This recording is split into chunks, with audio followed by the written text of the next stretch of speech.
인사하겠습니다. 하나님과 사람 앞에 떳떳합시다. 얼마 전에 갑자기 저에게 전화가 한 통화 후에 내려왔는데 저하고 이제 차 한잔 할 수 있는 시간이 있냐 이런 전화요. 굉장히 반가운 전화였는데 왜냐하면 제가 고3 때 그 친구가 고3 때 제가 가르쳤던 친구였습니다. 여기까지 내려와서 만나자고 하니 제 마음도 들떴고 그때가 한 2014년 정도 되었는데 10년이 지난 거잖아요. 그래서 이제 그와 같이 만남을 가졌습니다. 목포에 일이 있어도 잠깐 내려왔다가 만남을 가져서 이런저런 이야기를 하는데 친구가 이제 변호사가 됐다는 거예요. 그래서 강남에서 변호사 3년 차인데 이제 아직 그렇게 연수가 많이 되지 않았기 때문에 지방으로 이렇게 파견을 많이 나간다는 거예요. 그래서 목포에서 재판을 끝내고 저를 만나고자 찾아왔습니다. 그래서 변호사가 됐다고 하니까 궁금한 게 많잖아요. 이것저것 물어보면서 자기가 맡았던 가장 안타까운 사건에 대해서도 이야기하고 다가 제가 이렇게 질문했습니다. 혹시 이 의뢰인 가운데 감정이입이 많이 되는 그런 사람들이 있지 않냐? 그랬더니 있다는 거예요. 그럼 그런 사람을 만나게 되면 감정적으로 흔들릴 텐데 변호하는 게 좀 어렵지 않냐? 그랬더니 똑부러지게 이렇게 얘기를 하더라고요. 사람이 직업이 또 사람을 바꾸는 것 같습니다. 뭐라고 얘기하냐면 감정이입은 하지 않는다라는 거예요. 다만 이렇게 마음이 가는 사람한테는 더 열심히 준비를 한다는 거예요. 법리해석을 찾아보고 판례도 찾아보고 열심히 준비해서 그 사람에게 좋은 판결이 날 수 있도록 이렇게 돕는다라는 이야기를 하더라고요. 잘 컸구나. 그렇게 변호사로서 초심을 잃지 않는 마음에 참 대견하기도 했습니다. 그래서 또 재밌는 얘기를 한 가지 하는데 아직 이게 어리다 보니까 20대 한 후반 정도 되거든요. 어리다 보니까 강남에서 하다 보면 그런 일들이 자주 있다라는 거예요. 학교로 변호사가 이제 갈 때가 있다라는 거예요. 이야기를 들어보니 이제 포기가 열리든 아니면 애들끼리 이렇게 다툼이 있으면 강남에 있는 부모들은 누굴 대동해 가냐면 변호사를 데리고 간다는 거예요. 변호사들이 싸운다는 거예요. 근데 이제 나이가 많으신 변호사들은 SNS에서 일어나는 일들을 잘 모르니까 자기가 어리기 때문에 나이가 어리기 때문에 그 나이 많으신 변호사들보다는 잘 알기 때문에 돕고자 이제 그 일들은 나아간다라는 이야기 들었습니다. 이제 우리가 이제 어렸을 때는 애들 싸움이 부부 싸움이 된대요. 부모 싸움, 어른 싸움 된다고 들었어요. 이제는 부모 싸움이 아니라 변호사들끼리 싸우는 시대가 된 것 같습니다. 어찌됐든 23년도 작년인 것 같은데 3월 정도에 그 뉴스가 하나 나왔습니다. 변호사들 가운데 특히 일부인 것 같습니다. 어떤 뉴스였냐면 연합뉴스의 보도였는데 성범죄 감형 패키지를 내건 로펌이 성행한다라는 것입니다. 성범죄를 저지른 사람들이 감형받을 수 있도록 자신들이 변호하겠다. 그것을 이제 광고를 한 거죠. 쉽게 얘기하면. 우리가 생각했을 때 가장 악한 죄인들, 그들을 변호하는 일들을 마치 이렇게 아무렇지도 않은 것이다라는 거예요. 그래서 이제 감형받기 위해서 그들이 써야 될 뭐 반성문이라든지 이런 것을 누가 대필해 준다라는 거예요. 변호사들이 직접 대필해 주겠다라는 것입니다. 그런 감형 패키지를 자랑하듯이 그런 일들이 있다라는 것입니다. 근데 정말 안타까운 것은 무엇이냐면 그렇게 했는데 법적인 효과는 별로 나타나지 않았다라는 거예요. 근데 한번 잘 생각해 보십시오. 한 사람, 아니 한 건, 이 두 건이라도 그런 일들이 벌어진다면 이게 얼마나 안타까운 일입니까? 그 변호사가 변호해서 감형을 받거나 죄가 감춰지는 일이 일어난다면 얼마나 안타까운 일이겠습니까? 범죄자의 형벌을 감형할 목적으로 돈을 받고 그렇게 반성문을 대신 써주듯 서비스를 제공하는 이런 모습들이 아무렇지도 않게 광고하는 시대가 되었습니다. 얼마나 도덕적으로 우리가 불감증에 시달리고 있는지 한번 생각해 봐야 될 것 같습니다. 근데 검찰에 의하면 법정에서 말하고 있는 반성에 대해서 이렇게 얘기합니다. 양형 기준상 진지한 반성은 범행을 인정한 구체적 경위와 피해 회복 또는 재발 방지를 위해서 노력한 사람들, 그렇게 노력했을 때 그런 모습들이 나타냈을 때에 그것을 반성이다라고 인정한다라는 것입니다. 그런데 이런 과정 없이 그냥 변호사가 써주는 대로 반성문을 제출했을 때 그것을 반성이라고 받아들여지지 않는다라는 것입니다. 그것이 효력이 없다라는 것입니다. 그래서 이런 변호사들을 뭐라고 얘기하냐면 변호 기술자라고 그렇게 표현을 합니다. 참 안타까운 것 같습니다. 돈을 벌기 위해서 마치 모든 사람들이 평등하게끔 그 일들을 감당하기 위해서 법을 다뤄야 될 이 사람들이 기술자처럼 살아가기에 변호 기술자라는 그런 이야기를 한다는 것입니다. 근데 오늘 본문에 보니까 꼭 이와 같은 변호 기술자가 등장한다는 것입니다. 총독 앞에서 바울을 고발하기 위해서 우리가 읽었던 본문 앞쪽에 등장하는 사건인데 이 대제사장이 누구를 데리고 오냐면 변호사 한 사람을 데리고 옵니다. 더둘로라 하는 변호사 한 사람을 데리고 와서 이야기합니다. 전문 변호사, 이 더둘로가 전문 변호사뿐만 아니라 대제사장이 데리고 왔다고 하면 어떤 사람일까요? 당시에 굉장히 유명하고 그런 변호사였음을 우리가 알 수 있을 것 같습니다. 그런데 그렇게 유명하고 뛰어난 변호사의 말이 굉장히 거북한 그런 마음이 듭니다. 왜냐하면 아첨하는 말과 거짓으로 그의 말이 가득했기 때문에 그런 것 아니겠습니까? 아마 이 총독이 재판을 하기 때문에 재판장에 대한 이런 칭찬과 환심을 사기 위한 그런 아첨의 모습들이 굉장히 거북스러울 정도입니다. 뭐라고 얘기하냐면 같이 한번 읽어보겠습니다. 3절입니다. 벨릭스 각하여 우리가 당신을 힘입어 태평을 누리고 또 이 민족이 당신의 선견으로 말미암아 여러 가지로 개선된 것을 우리가 어느 모양으로나 어느 곳에서나 크게 감사하나이다.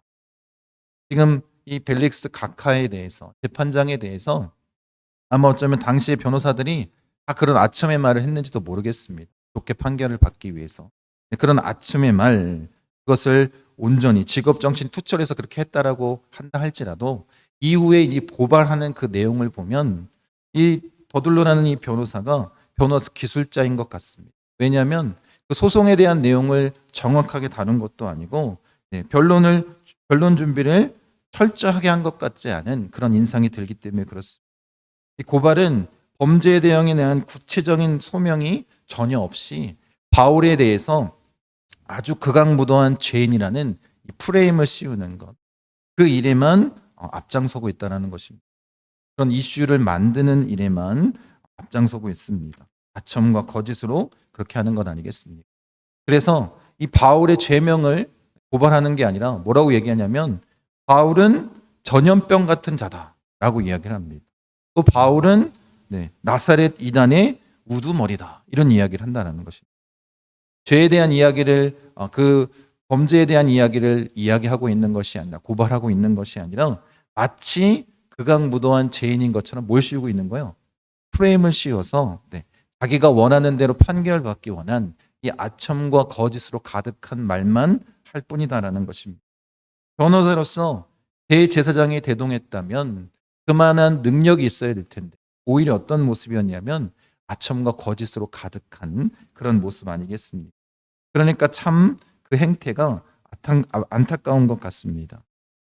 이미 그들 스스로 바울의 죄를 입증할 수 있는 그런 것이 없었기에 이런 거짓으로 이야기했던 것 같습니다. 21장에서는 바울에게 뭐라고 얘기했냐면 바울이 성전을 더럽혔다라고 그렇게 고발했습니다.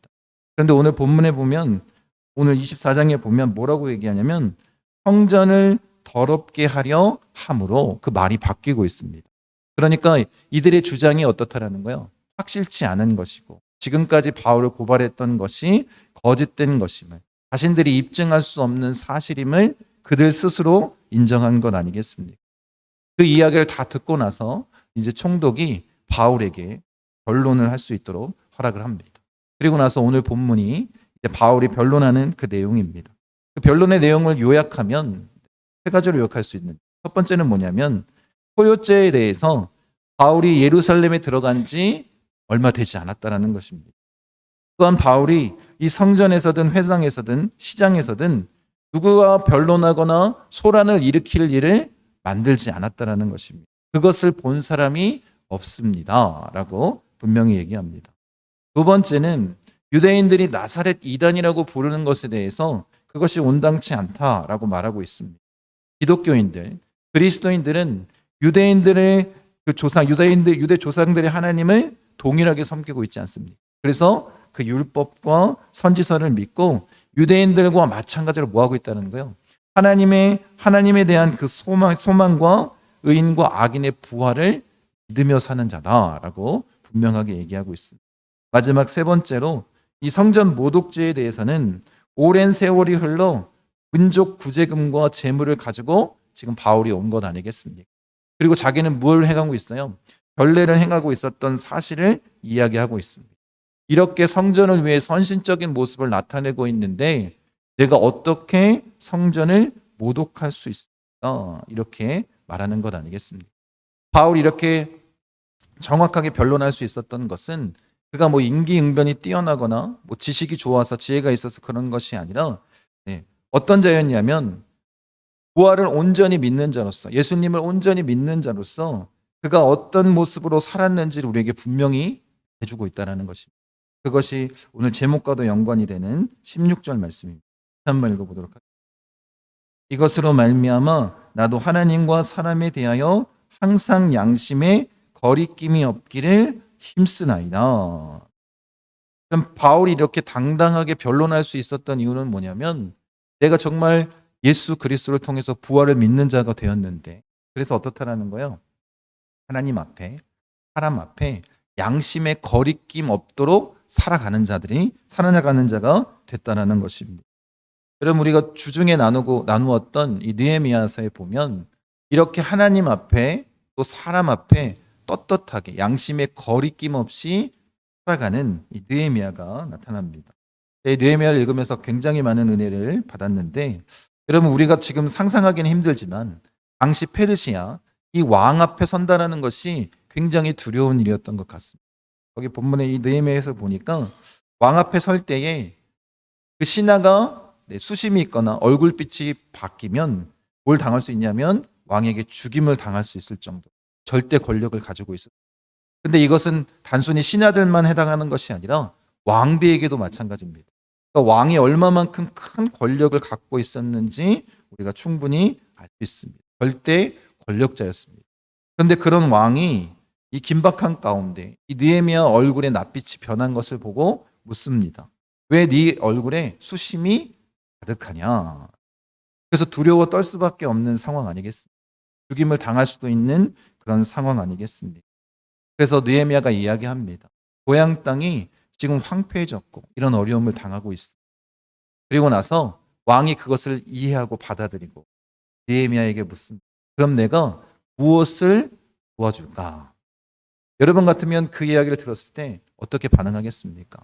바로 이야기를 하든가 그렇게 말하는 것이 맞지 않겠습니까? 그런데 느헤미야는 어떻게 하냐면 왕 앞에서 하나님께 묵도하고 있습니다. 하나님 앞에 기도하고 있다는 것. 그 다음에 답을 하고 있습니다. 그러니까 느헤미야는 항상 뭐가 기준인 거예요? 하나님이 기준이고 하나님 앞에 떳떳하게 살 뿐만 아니라 사람들 앞에도 떳떳한 모습으로 살았던 것 같습니다. 그렇게 기도가 습관이었던 사람, 말씀에 의지하면서 살아갔던 자였기에 그렇게 왕 앞에서도 담대할 수 있고 당당할 수 있었던 건 아니겠습니까? 그리고 왕도 그것을 인정했기 때문에 왕 앞에서 그렇게 말하는 느헤미야를 보고도 그가 화를 내거나 느헤미야에게 해코지하지 않았던 것 같습니다. 이 모든 것이 하나님의 은혜 아니겠습니까? 그리고 나서 또 뭐라고 얘기를 하냐면 저는 이게 굉장히 은혜가 됐는데 이렇게 말을 하더라고요. 이제 느헤미야가 왕에게 필요한 모든 것들을 이야기합니다. 그때 왕이 생각했어요. 근데 뭐라고 얘기냐면 이것은 왕이 나를 도와주신 것입니다. 감사합니다. 이렇게 말하는 것이 아니라 뭐라고 얘기하냐면 여호와의 선한 손이 나를 도우사 왕이 허락하게 했다라고 얘기합니다. 여러분이 만약 왕이었다면 그 이야기를 들은 사람이었다면 기분이 좋았을까요? 그렇게 좋진 않았을 것 같아요. 그런데 느헤미야는 어떻게 얘기하고 있다는 거예요? 하나님 앞에 떳떳하게 서기 위해서 그런 믿음을 지키는 모습으로 나간 건 아니겠습니까? 그런 모습을 나타내준 느헤미야를 보면서 참 많은 은혜를 받았습니다. 우리 역시 그런 모습으로 살아야 되지 않겠습니까? 우리가 그리스도인이라면 구원받은 하나님의 백성이라면 하나님과 사람 앞에 항상 떳떳하게 양심의 거리낌 없이 설 수 있는 자가 되기를 원합니다. 여러분, 느헤미야처럼 오늘 바울이 그렇게 행하고 있고 또 바울이 그런 모습을 나타내주고 있습니다. 그러니까 변호사 더둘로가 얘기했던 것처럼 아첨과 거짓말로 일삼은 것이 아니라, 그런 말을 하는 것이 아니라 사실대로 바울은 다 이야기를 하고 있습니다. 그렇게 말할 수 있는 이유가 뭐라는 거예요? 부활을 경험한 자로서, 예수를 믿는 자로서, 예수님을 닮아가는 자로서 하나님과 사람 앞에 떳떳하게 양심의 거리낌 없이 살도록 그가 지금까지 노력했기 때문 아니겠습니까? 여러분, 그래서 이것이 바로 바울의 힘과 능력이 되는 것 아니겠습니까? 바울은 하나님 앞에서도 사람들 앞에서도 정직하게 부끄럼 없이 그 말씀대로 살아가기로 노력한 자 아니겠습니까? 그러면 로마서 9장 1절에도 비슷하게 얘기합니다. 같이 한번 읽어보도록 하겠습니다. 내가 그리스도 안에서 참말을 하고 거짓말을 아니하노라. 내가 나에게 큰 근심이 있는 것과 마음에 그치지 않는 고통이 있는 것을 내 양심의 성령 안에서 나와 더불어 증언하노니. 바울이 로마서에서 똑같이 그리스도 안에서 참말을 하고 거짓말을 하지 않는다라고 얘기를 합니다. 양심의 거리낌 없는 그 일을 하는 건 아니겠습니까? 하나님 앞에서도 마찬가지고 사람들 앞에서도 그런 모습을 살아갑니다. 그럼 바울이 위대한 이유가 무엇이겠습니까? 모진 고통과 어려움 가운데서도 복음을 끝까지 견뎌내고 지킨 건 아니겠습니까? 그리고 나서 사람들 앞에 뭐라고 얘기하고 있습니까? 부끄럼 없이, 양심의 거리낌 없이 공명정대하게 주의 일을 감당하며 나아간 건 아니겠습니까? 세상 앞에 섰을 때에도, 이 공회 앞에나 재판장 앞에 섰을 때에도 거짓 없이 솔직하게 모든 것을 담대히 떳떳하게 말할 수 있는, 이것이 사람들의 마음을 움직이는 건 아니겠습니까?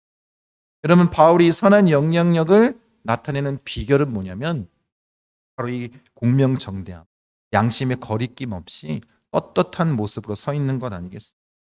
여러분, 오늘날 교회가 영향력을 나타내지 못하는 이유가 무엇입니까?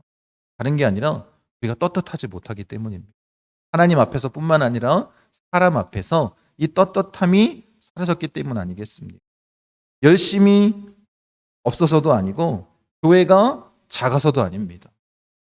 이 세상에 영향력을 못 미치는 가장 큰 이유는 뭐냐면 우리가 뭘 못했기 때문이에요. 하나님 앞에, 또 사람 앞에 양심의 거리낌 없이 설 수 있는 그 떳떳함이 사라져버렸기 때문 아니겠습니까? 여러분, 세상 앞에 타협하지 않기를 원합니다. 적당히 눈 감고 신앙생활하면서 세상에서도 인정받기를 원하며 살아가는 그 모습으로 살지 않기를 원합니다. 여러분, 신앙은, 또 우리 기독교 신앙은 배타적입니다. 먼저 누구 앞에 떳떳해야 되는 거예요? 하나님 앞에 떳떳할 수 있게. 그리고 그 하나님께서 말씀하신 대로 사람들 앞에 떳떳하게 양심의 거리낌 없이 서는 자가 되기를 원합니다. 혹시 이렇게 얘기할 수 있을 것 같습니다. 세상을 살아보십시오. 세상에 가서 일하다 보면 어떻게 그렇게 할 수 있습니까? 세상 사람들의 기준이 너무나도 다르고, 또 우리가 그렇게 한다면 세상에서 인정받지 못하고 아무것도 할 수 없습니다. 여러분, 이렇게 세상에 휩쓸려 살아가는 것, 이것은 주님의 뜻이 아닙니다. 바울처럼, 느헤미야처럼 하나님 앞에, 그리고 세상 앞에 떳떳하게 설 수 있는 자가 되기를 원합니다. 그럼 이렇게 하기 위해서는 우리가 두 가지를 해야 되는데, 첫 번째는 기도의 사람이 돼야 되고, 두 번째는 또 하나님이 주신 그 말씀에 순종하는 사람이 돼야 되지 않습니까? 여러분, 느헤미야도 그렇고 바울도 그렇고 이 기도와 순종의 모습으로 살아간 것 아니겠습니까? 그것이 마치 정말 습관처럼 하나님 앞에 먼저 묻고 그 말씀에 순종하여 사는 삶을 살아내는 자라면 우리가 하나님 앞에서뿐만 아니라 사람들 앞에서도 떳떳할 수 있는 것 아니겠습니까? 이것을 성경적인 용어로 거룩함이라고 표현하면 좋을 것 같아요. 하나님이 우리에게 원하신 게 뭐예요? 하나님이 거룩하니 거룩하기를 원하시는. 여러분, 이것은 다른 것이 아니라 하나님과의 관계 가운데에서 온전히 서는 건 아니겠습니까? 하나님 앞에 떳떳하게 양심의 거리낌 없이 설 수 있는, 이것이 거룩함입니다. 사람들 앞에서도 마찬가지입니다. 그들 앞에 양심의 거리낌 없이 설 수 있는 건 이게 뭐라는 거예요? 하나님이 원하시는 거룩함 아니겠습니까? 여러분, 우리가 이런 모습으로 서는 자가 되길 원합니다. 여러분, 예수님은 언제나 이렇게 공명정대하게 그렇게 나아가신 건 아니겠습니까? 숨기고 감추는 것 없이 그렇게 십자가에서 죽으시고 우리를 위해서 보혈의 피를 흘려주시고 우리에게 모든 것을 다 내어주신 분 아니겠습니까? 하나님 앞에서도 또 사람 앞에서도 그렇게 떳떳하게 복음을 선포하시고 그 삶을 보여주셨던 분이 예수 그리스도 아니겠습니까? 여러분 우리가 누구를 닮아가야 되겠습니까? 예수님을 닮는 자가 되길 원합니다. 거룩함을 나타낼 수 있는 자가 되기를 원합니다. 여러분 그리스도인이란 어떤 사람인 거예요? 양심에 거리낌 없이 떳떳하게 하나님과 사람 앞에서 거룩한 모습으로 서 있는 자들 아니겠습니까? 여러분의 삶의 모습을 한번 돌이켜 보시기 바랍니다. 내가 하나님 앞에 거룩한가? 사람들 앞에 거룩한가? 하나님이 원하시는 그 그리스도인의 삶의 모습을 내가 살고 있는가? 한 번은 우리의 신앙의 모습을 점검해 볼 수 있는 자들이 되기를 원합니다. 여러분, 바울은 세상의 법적이나 아니면 총독 앞에서 아니 임금들이나 지위가 높은 사람들 앞에서 두려워 떨지 않았습니다. 오직 하나님 앞에서만 두려워 떠는 자였기에 어떻게 했다라는 거예요? 하나님과 사람들 앞에서 양심의 거리낌 없이 담대하게 나아가설 수 있는 건 아니겠습니까? 그가 거룩함을 유지한 비결은 예수님을 만나고 온전히 그 복음에 사로잡혔기 때문 아니겠습니까? 여러분도 성령의 충만함으로 복음으로 살아내는 자라면 복음 중심의 삶을 사는 자라면 여러분도 이런 삶을 살아내야 되고 이것이 그리스도인임을 잊지 않기를 원합니다. 여러분 그렇게 거룩한 모습으로 살기 원합니다. 항상 떳떳할 수 있도록 하나님 앞에서 사람 앞에서 양심의 거리낌 없이 거룩함으로 서는 우리 목포 순복음 중앙교회 성님 되시기를 간절히 축복드립니다.